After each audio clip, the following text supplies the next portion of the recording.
How you going? I just want to take you through my podcasting setup. I'm using a Behringer C1 microphone. I have it mounted to a mounting arm. This is what I made myself. It was an old light stand. As you can see, all I needed to do was get some extra springs to make it a bit stronger. I got them from an auto shop. They weren't that expensive. They were about $15 for a pack of 4, and they were strong enough to hold the heavier microphone up.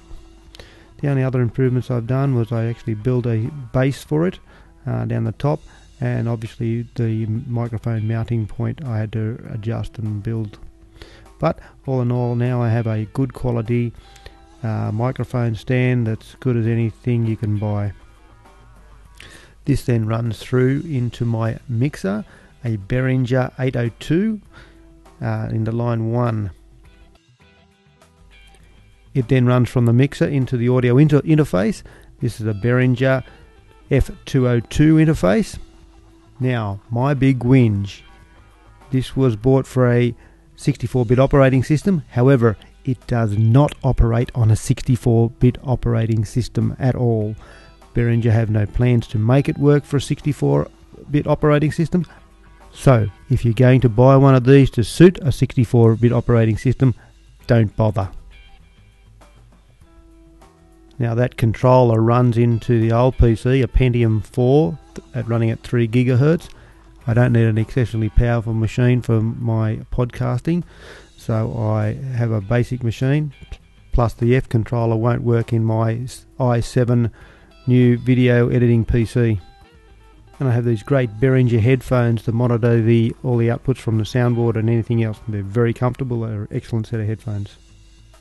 Now the headphones and the C1 microphone just here, and the mixer plus the F controller all come as a podcasting kit called Podcasting Studio from Behringer. And now, how to record a Skype call using the Behringer mixer. After doing heaps of research, I found the easiest way to do Skype calls or record Skype calls is using a second PC, this is the one I record off, this is the one I use to Skype off. Remembering this PC does all my basic podcasting applications, while this PC runs all my top-of-the-line video editing equipment. So I start running Skype on this PC. Then I hook the mixer up using a system called Mix Minus. I then run Discord from the line in on the PC. Then using a connector, just like this one here, I plug it into the FX send on the mixer, which is just up here. This will allow us to send only a certain amount of signal to the computer. So using another male lead, I then run a lead from the PC back to the mixer.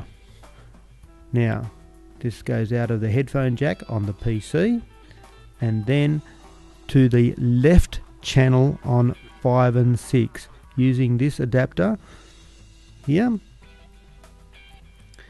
By going into the left channel, the mixer treats it as a single mono line, so you don't get only on one channel, but it actually goes across both 5 and 6 just by using the one channel. Now it's important to have this XF send knob turned totally off, otherwise you'll be sending a signal back down the telephone line or back down on the Skype line, so the person on the other end will get a reverb. Now you adjust your XF send knob just to about a quarter of a turn on each channel, and that will send any sound back out to the PC via the XF send. So you get all your effects and everything from the computer line in, which is this one, and obviously the microphone line. Recording telephone calls. Well, we won't need this lot, so we'll just get rid of that. It's virtually the same. Once again, I use mix minus to stop any echo down the telephone line. I have made up my own lead for the telephone. Now, I have found that the output from the board seems to be miles too high for the input on the telephone or the mobile phone. So what I have done, I have got this cheap mixer from Radio Shack or some similar place just to help to drop the signal down a bit more. When I adjust it, I just don't get a very good signal drop out of the Behringer board here. Even when it's screwed right down, it seems to overload it still. So going back to the cheap board, this lead is the microphone in for the telephone. It's a cable I made up myself. So that's the in. The headphones out of the mobile just go straight as a line in, 5 and 6, or once again on line 5, which will duplicate. And then the FXN goes into the source in on the cheap mixer, where I can adjust it simply and easily. Well, I hope this helps someone. This took me many hours on surfing the internet to find this information out, so I'm compiling it simply for anyone else that's got the similar boards to me. Hope it helps.